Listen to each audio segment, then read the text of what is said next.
Hey, what's up? I'm Octo, and this is news. I just remembered I was supposed to do this like 5 minutes ago, so here we go! Woo!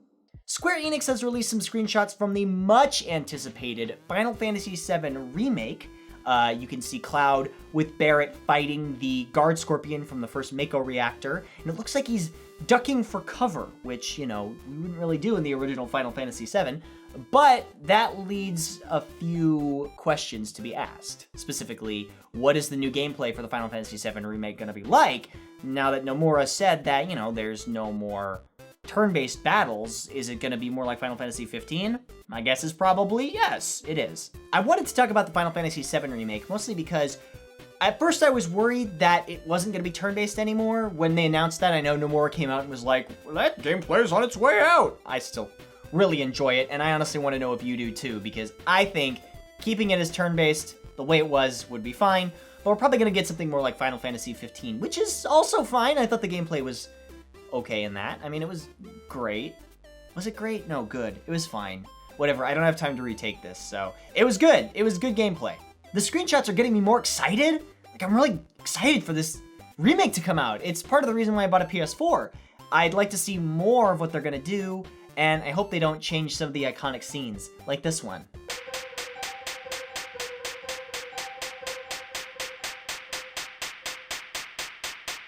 Please, keep that exactly the same. That's all I ask. So this Friday, a 15,000 square foot esports arena is opening in Las Vegas, Nevada, with a Halo tournament with a $50,000 grand prize. That's nuts. I mean, hey, I'm all for more esports venues, but come on, give us some fighting games, not Halo and Madden. I mean, I know those are big sellers, but come on, man. Apparently more than 3 miles of cat cable, the, you know, Cat 5 internet cable, not actually cat cable, were needed to wire the whole place. There's gonna be a whole lot of different stuff there, like foosball and air hockey in addition to esports, so that's kind of cool that they have a couple different options. It's really funny because this whole article is written like, the elusive millennials are so hard to track down.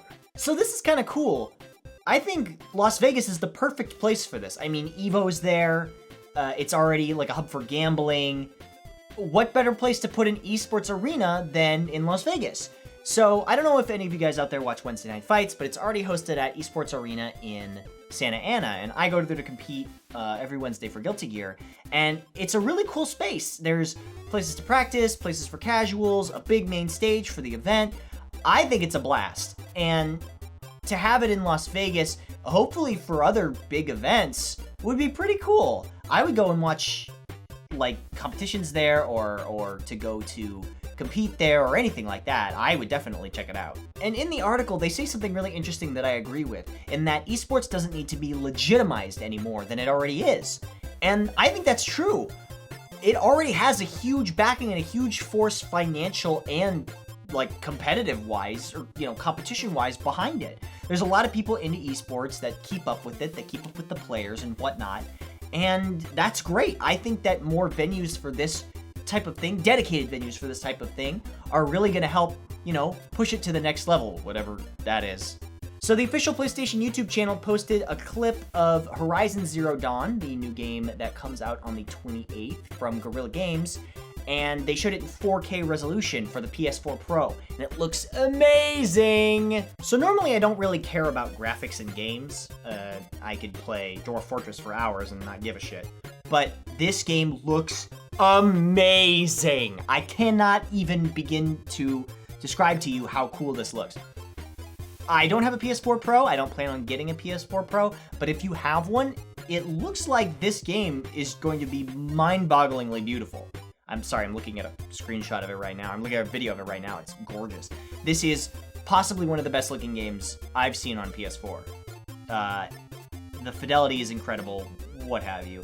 So, it probably still looks great on PS4. From what I've seen, it looks awesome. But, you know, if you got a PS4 Pro and you want to get Horizon Zero Dawn, then you are lucky.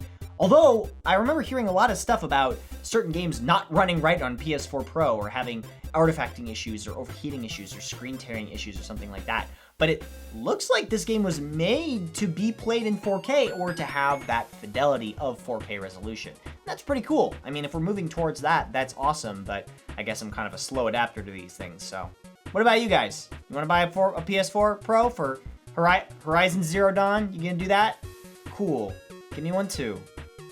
So, Overwatch has been making some cryptic tweets and posts lately, specifically about this new character, Effie Oladell. We don't know much about her other than she's probably related to the new hero. And if they learned anything from Sombra like they said they did, they probably won't make it quite as cryptic. Although, I don't know, maybe go into the JPEG file and look for some sort of hidden message that'll be a code to a website with a password that's printed on the back of the Declaration of Independence. So Overwatch has been teasing a new hero for a little bit now, what with talking about Doomfist and having Terry Crews at the office. I mean, we all knew that wasn't really going to happen, but it was still there. And now with this Effie Oladell character. But what we can probably deduce from all the information they've given us is that she's related to the new hero in some way. I would like to think that she sort of controls him via remote. A lot of people have been speculating that. There's all sorts of little clues that they've dropped. They've given like an interview article with her and things like that. There's all sorts of things they've been dropping and hinting at with this character. And I mean, as much as I'm sort of out of Overwatch, I guess a couple people still play it, you know, here and there.